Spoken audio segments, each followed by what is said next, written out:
Bonjour tout le monde, c'est Romilou. On se retrouve aujourd'hui pour continuer notre challenge avec l'impératrice. Alors, nous allons démarrer avec cette impératrice, vous allez me dire, qui est bien particulière. Oui, effectivement. Elle vient du tarot gnoltique, voilà. Il y a une présentation, je crois, sur ma chaîne. Alors, c'est très particulier, hein, effectivement. Peut-être qu'il y a certaines personnes qui vont se dire, mais pourquoi elle commence par celle-là? Parce que c'est celle qui me touche en ce moment énormément. Un jeu très particulier, extraordinaire même. Et voilà, j'espère que vous voyez bien. Il y a un gros bouquin qui arrive avec. Voilà, donc toutes les cartes, enfin, une partie des cartes majeures, quelques mineures qui ont été renommées. Alors, il est très particulier, ce tarot. Il est rare, voilà, il est magnifique. Très beau tarot et une impératrice qui, je vous l'accorde, est assez particulière. Ensuite, un autre tarot qui est excessivement beau et qui a été fait par plein d'artistes. Et voilà mon impératrice du jour que j'adore. Voilà, qui est aussi très particulière. L'intérêt de ce jeu, c'est qu'effectivement, ce sont des tableaux incroyables qui ont été faits tous par des artistes complètement différents. C'est voilà, une denrée rare, hein, je pense. Ce tarot, il est magnifique. Voilà, c'est un tarot alors que l'on peut utiliser normalement, bien sûr, mais on peut aussi aller donc regarder si on a une carte qui nous plaît vraiment particulièrement. Et bien on peut aller regarder sur internet qu'est-ce que l'artiste a fait d'autre. C'est merveilleux. Et donc voilà, l'impératrice, puisque c'est l'idée de ce challenge qui fait partie donc de mes 10 impératrices du moment. Voilà. Ensuite, un autre tarot que vous connaissez certainement, qui est le Rakam Tarot. Et voilà l'impératrice que j'aime énormément en ce moment. Donc c'est un jeu, je vous le montre rapidement, qui est tout dans des tons un peu sépia, marron, très envoûtant, ouais, c'est vraiment le mot, envoûtant.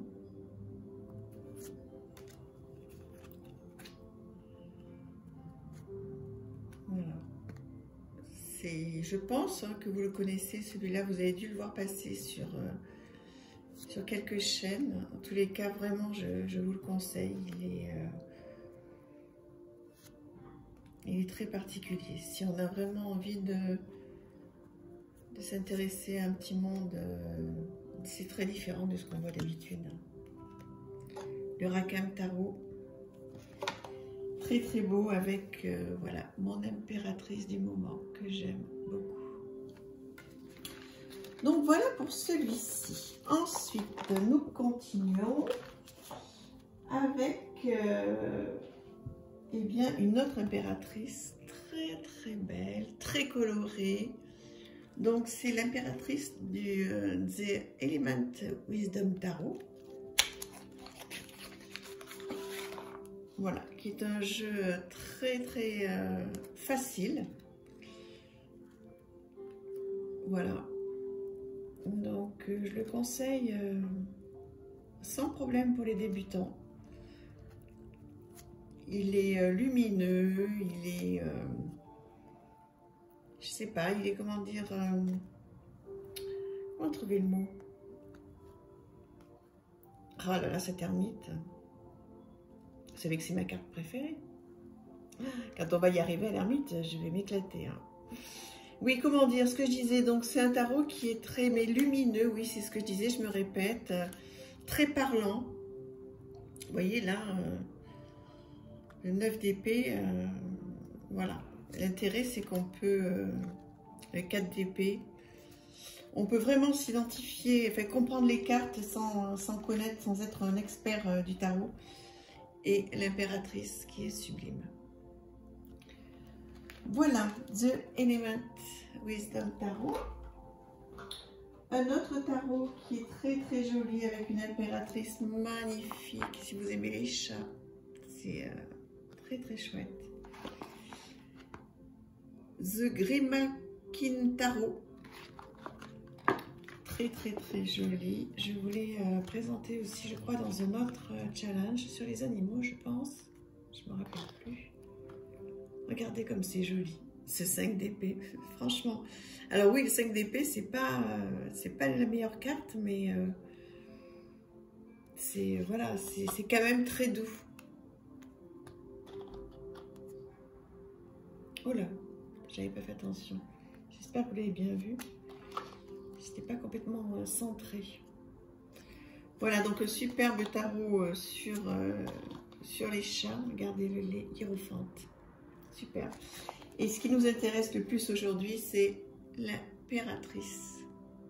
Trop mignon ce petit chat.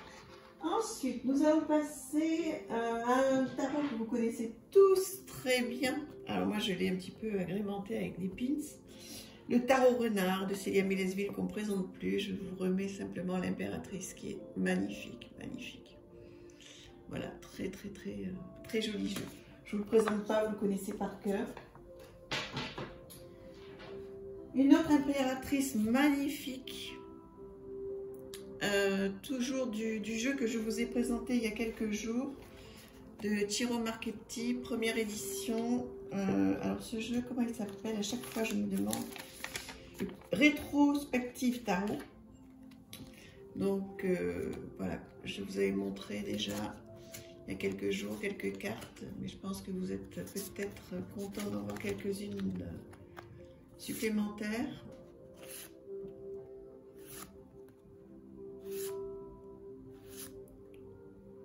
Voilà, il est devenu rare hein, ce jeu, surtout en première édition comme ça. Et donc l'impératrice, puisque c'est le challenge de ce jour. Trop chouette. J'aime vraiment bien vous faire ce challenge, alors ça demande beaucoup de travail de ressortir tous mes jeux, etc. Mais j'adore, ça me fait vraiment plaisir de refaire le tour de tous mes tarots et de ressortir à chaque fois les arcades majeures que je vais garder près de moi. Celle-ci, très originale, donc qui vient du tarot arc-en-ciel. Donc voilà, et c'est un tarot qui est là aussi très simple. Alors à la portée de tous, oui et non, puisqu'il n'y a rien de noté, mais on retrouve ici hein, comment dire, les suites. Donc là, bon, ben, le fou, le magicien, etc. Donc voilà, si on, avec les numéros, de toute façon, on retrouve assez facilement. Là, vous avez les deniers. Donc même un débutant peut vraiment bien s'en sortir. Et il est, regardez-moi ça. Très très chouette, j'adore. Très parlant quand même, hein, là, le 5 de denier. Voilà. Très sympa. Très sympa. Et elle est où? Voilà, l'impératrice. Voilà, donc on avance, on avance. Qu'est-ce qui me reste maintenant à vous présenter? Il me reste cette impératrice-là, qui est vraiment une de mes chouchous. Je vous ai fait une vidéo il n'y a pas très longtemps sur les deux jeux que j'ai de Lisa Hunt, dont je suis fan. Alors il y en a d'autres que je voudrais avoir, celui des contes de fées justement, mais qui est hors de prix. Je vous le représente très rapidement. Voilà, magnifique. Lisa Hunt, c'est quand même une illustratrice extraordinaire. Hein. Voilà, et ce qui nous intéresse aujourd'hui, c'est l'impératrice de ce jeu. Très très beau. Voilà, mais écoutez, ah non, il m'en manque un. Il m'en manque un. C'est une impératrice que j'aime énormément. C'est celle du tarot de Visconti Sforza, qui est une très très grande carte. Vous voyez, voilà. Donc il arrive, ça vous pouvez le trouver assez facilement, avec un livre magnifique, une très belle boîte, et on a dedans de très grandes arcanes. Voilà, pour par exemple, je vais prendre un tarot normal, la suite Célia par exemple. Vous voyez, les arcanes sont beaucoup plus grandes. Donc ben là, il n'y a rien marqué dessus, hein, donc c'est quand même... bon, là, on reconnaît le magicien. Mais bon, peut-être qu'il faut s'y connaître un petit peu quand même, l'ermite. Voilà, donc les cartes de cours et les majeurs sont, comment dire, illustrées, et puis donc les mineurs ne sont pas illustrés. J'espère que vous voyez bien, parce que là je ne regarde pas la vidéo, donc la caméra, donc j'espère que c'est bien cadré. Donc voilà ce jeu, mais ce qui nous intéresse aujourd'hui, c'est cette très belle impératrice que je suis très contente d'avoir près de moi en ce moment. Écoutez, je crois qu'on a fait le tour des 10, donc je vous remercie infiniment, j'espère que ça vous a plu. N'hésitez pas à me partager celle que vous préférez, celle que vous aimez, et voilà. Et puis on continue notre petit challenge, voilà, très régulièrement. Je ferai des petites vidéos différentes hein, entre chaque challenge, parce que mine de rien, il va quand même y avoir 21 petites vidéos. Donc voilà, je ferai d'autres choses. Je vous embrasse, merci infiniment à tous, merci pour les abonnés, merci pour vos commentaires. Et voilà, je vous fais des grosses bises à tous, je vous embrasse. Au revoir.